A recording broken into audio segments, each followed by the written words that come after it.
आज की क्लास में आप सभी का बहुत बहुत स्वागत है। आइए देखते हैं आज का प्रैक्टिस सेट जो आधारित है आपका हिंदी साहित्य का दूसरा इतिहास बच्चन सिंह पर। इसमें पहला क्वेश्चन देखते हैं।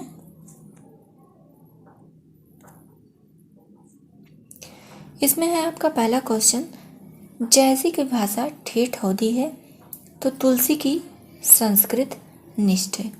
यह कथन किसका है बताना है आप सबको। पहला है राहुल सांकेतायन, दूसरा है डॉक्टर नगेंद्र, तीसरा है शुक्ल जी, चौथा है बच्चन सिंह।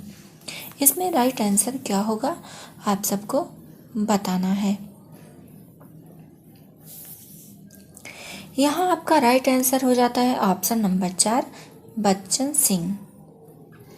आप लोग जो आपको इम्पोर्टेंट दिखे आप लोग अपने नोटबुक में नोट करते हुए आगे बढ़िए। इस वीडियो को अपने सभी साथी मित्रों को भी शेयर कर दीजिए। चलिए देखते हैं क्वेश्चन नंबर दूसरा आपका। क्वेश्चन नंबर दूसरा में है, जैसी की वाक्य रचना स्वच्छ होने पर भी तुलसी के समान सुव्यवस्थित नहीं है, उसमें जो वाक्य दोष मुख्यतः दिखाई पड़ता है वह न्यून पदत्व है। यह कथन किसका है आप सबको बताना है। पहला है रामविलास शर्मा, दूसरा है शुक्ल जी, तीसरा है बच्चन सिंह और चौथा है डॉक्टर नगेंद्र। यहाँ पर राइट आंसर क्या होगा आप सबको बताना है। यहाँ आपका राइट आंसर हो जाता है शुक्ल जी। यह कथन शुक्ल जी का है।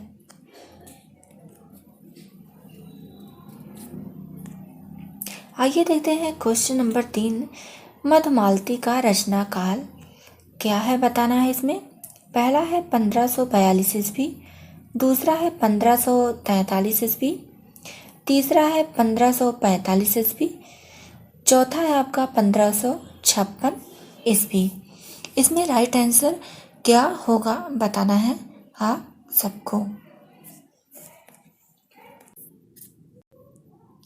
इसमें आपका राइट आंसर हो जाता है 1545 ईस्वी ऑप्शन 3। मधुमालती की रचना जो हुई 1545 ईस्वी। क्वेश्चन नंबर 4 देखते हैं, चित्रावली का रचना काल है बताना है। पहला है ऑप्शन 1882 ईस्वी, दूसरा है 1612 ईस्वी, तीसरा है 1613 ईस्वी, चौथा है 1617 ईस्वी। यहाँ पर राइट आंसर क्या होगा बताना है आप सबको। यहाँ आपका राइट आंसर हो जाता है ऑप्शन नंबर 3 1613 ईस्वी। यहाँ पर मैंने जितने भी क्वेश्चन लिए हैं आप लोग अपने नोटबुक में नोट करते हुए और याद करते हुए चलिए। यहाँ पर आपको एक एक क्वेश्चन हिंदी साहित्य का दूसरा इतिहास से ही मिलेगा, इसलिए आप लोगों के लिए हिंदी साहित्य का दूसरा इतिहास परीक्षा की दृष्टि से बहुत ही महत्वपूर्ण है। और परीक्षा जब तक हो नहीं जाती है आप लोग इसका रिवीजन करिए और टेस्ट देते रहिए।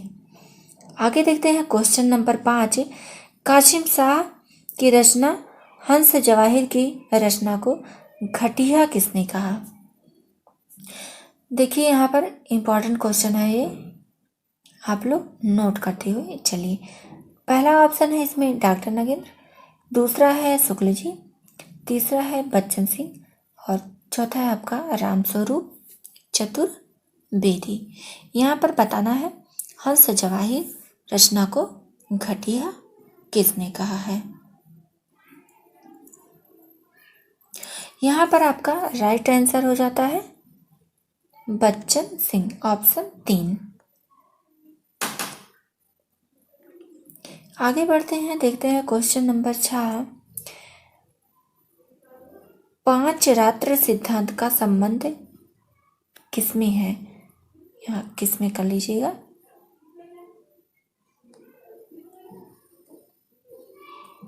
किसमें है। पहला है यजुर्वेद के पुरुष सूक्त से, यह सिद्धांत लिया गया है। दूसरा है सामवेद के पुरुष सूक्त से। तीसरा है ऋग्वेद के पुरुष सूक्त से। चौथा है आपका अथर्ववेद के पुरुष सूक्त से। पांचरात्र सिद्धांत कहाँ से लिया गया है या किससे संबंधित है बताना है। यहाँ पर आपका राइट आंसर हो जाता है ऋग्वेद। ऋग्वेद के पुरुष सूक्त से आपका पांचरात्र सिद्धांत जो है संबंधित है। देखिए एक एक क्वेश्चन आपके लिए बहुत ही महत्वपूर्ण साबित होंगे परीक्षा की हाल में। जब आप परीक्षा हाल में बैठेंगे तो आपको यहाँ से काफ़ी क्वेश्चन देखने को मिलेगा। इस प्रैक्टिस सेट का एक एक क्वेश्चन आपके लिए बहुत ही महत्वपूर्ण योगदान देने वाला है आगे की परीक्षाओं में। तो आप लोग इसके पहले भी हिंदी साहित्य का दूसरा इतिहास से ही प्रैक्टिस सेट मैंने कराया है, तो आप जाकर प्लेलिस्ट में चेक कर सकते हैं, वहाँ पर अपना आकलन कीजिए। आगे देखते हैं। क्वेश्चन नंबर 7 है आलवारों की संख्या कितना है। तो आलवार कितने थे बताना है। पहला है 12, दूसरा है 16, तीसरा है 8, चौथा है 9। आलवारों की संख्या कितनी है बताना है। यहाँ पर राइट आंसर क्या होगा। यहाँ पर आपका राइट आंसर हो जाता है 12। आलवारों की संख्या 12 है। देखते हैं क्वेश्चन नंबर 8 है प्रस्थान त्रयी में कौन सा शामिल नहीं है बताना है। बहुत ही महत्वपूर्ण क्वेश्चन है ये परीक्षा की दृष्टि से। आप लोग इसको नोट करते हुए चलिए और अपने सभी साथी मित्रों को यह वीडियो शेयर भी कर दीजिए। जो लोग सब्सक्राइब नहीं किए हैं वो लोग इस वीडियो को सब्सक्राइब कर लें ताकि आपको अन्य वीडियो की जानकारी समय समय पर पहुंचती रहे। देखते हैं पहला है इसमें ब्रह्मसूत्र, दूसरा ऑप्शन है उपनिषद, तीसरा है भगवत गीता, चौथा है पुराण। कौन सा शामिल नहीं है आपका प्रस्थान त्रयी में बताना है। राइट आंसर क्या होगा। इसमें आपका राइट आंसर हो जाता है पुराण। पुराण शामिल नहीं है, बाकी प्रस्थान त्रयी में ये तीनों शामिल हैं। आपका ब्रह्मसूत्र है, उपनिषद है और भगवत गीता है। तो आप लोग इसको याद कर लीजिए। आगे देखते हैं क्वेश्चन नंबर 9 रामानंद को वैष्णव संप्रदाय में किसने दीक्षित किया बताना है। इंपॉर्टेंट क्वेश्चन है। पहला है नरहरियानंद, दूसरा है रामानुज, तीसरा है राघवानंद और चौथा है सुखानंद। इसमें बताना है रामानंद को वैष्णव संप्रदाय में दीक्षित किसने किया है। राइट आंसर क्या होगा। आप लोग इन सारे प्रश्नों के उत्तर कमेंट बॉक्स में ज़रूर दीजिएगा। यहाँ आपका राइट आंसर हो जाता है राघवानंद। राघवानंद ने इनको वैष्णव संप्रदाय में दीक्षित किया था। आगे बढ़ते हैं क्वेश्चन नंबर 10 रामानुज का जन्म स्थान बताना है। कहाँ पर है। बोध गया में पहला ऑप्शन है, दूसरा है कांचीपुरम में, तीसरा है केरल में, चौथा है पटना में। वेरी वेरी मोस्ट क्वेश्चन आप लोगों के लिए है ये। आपको बताना है यहाँ पर राइट आंसर क्या होगा। यहाँ पर आपका हो जाता है ऑप्शन नंबर 2 कांचीपुरम। रामानुज का जो जन्म स्थान है यह कांचीपुरम है। आगे देखते हैं क्वेश्चन नंबर 11 रामानंदी संप्रदाय का अन्य नाम बताना है क्या है।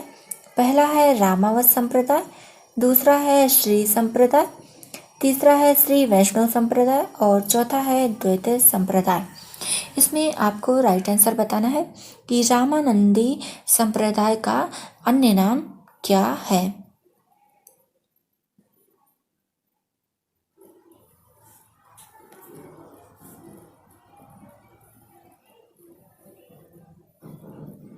यहाँ पर आपका राइट आंसर हो जाता है वैष्णव संप्रदाय।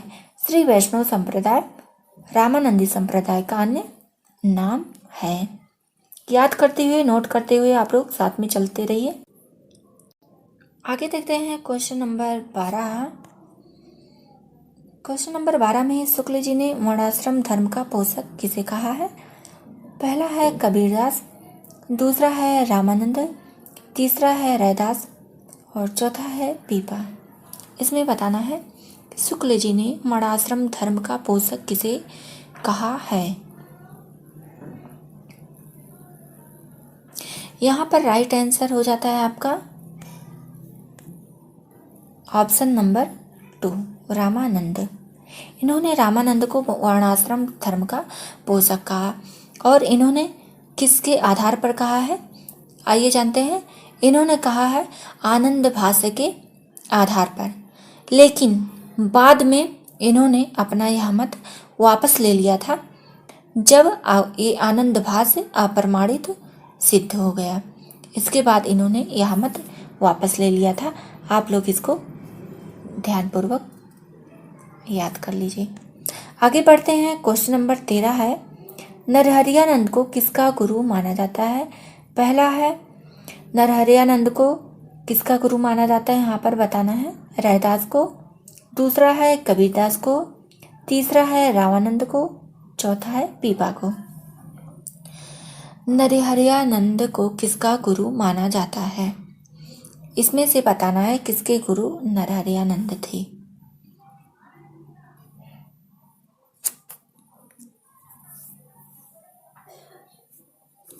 यहाँ पर आपका राइट आंसर हो जाता है रामानंद।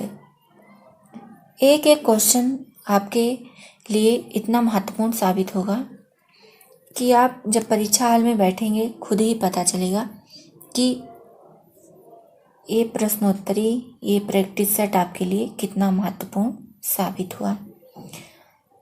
आइए देखते हैं क्वेश्चन नंबर 14। जीव के प्रकार में कौन सा शामिल नहीं है, बताना है। इम्पॉर्टेंट प्रश्न है तो इसलिए आप लोग इसको नोट करते हुए चलिए अपने नोटबुक में। पहला है प्रवाह जीव, दूसरा मर्यादा जीव, तीसरा पुष्टि जीव और चौथा है जगत जीव। इसमें आपका कौन सा शामिल नहीं है आपको बताना है जीव के प्रकार में। यहाँ पर आपका राइट आंसर हो जाता है जगत जीव।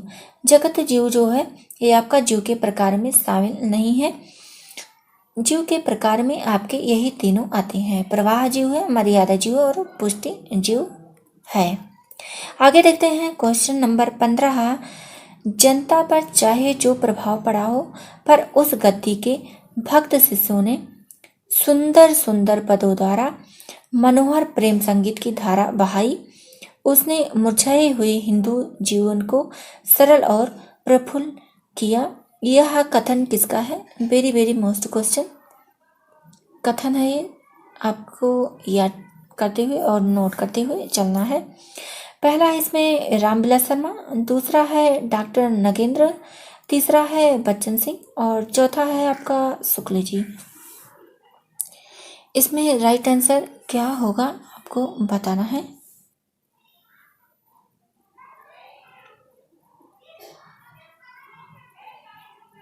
यहाँ पर आपका राइट आंसर हो जाता है शुक्ल जी।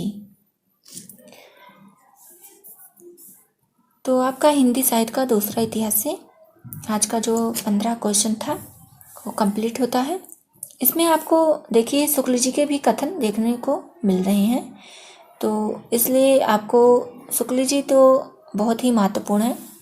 हिंदी साहित्य का इतिहास में इनका बहुत ही महत्वपूर्ण भूमिका रही है।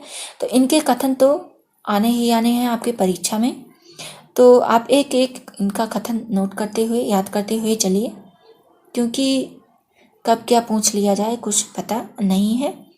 तो आप अपनी तैयारी को मजबूती प्रदान करें हमारे चैनल से जुड़कर, और अपना जो है कॉन्फिडेंस लेवल एक प्रैक्टिस सेट सॉल्व करके प्राप्त कर सकते हैं। और जो है आपको पता चलेगा कि एक एक क्वेश्चन कितना महत्वपूर्ण साबित हुआ या कितना साबित होगा। ये आने वाली परीक्षाओं में आपको खुद ही पता चलेगा। तो इसलिए आप अपने सभी साथी मित्रों को भी शेयर कीजिए और जोड़िए।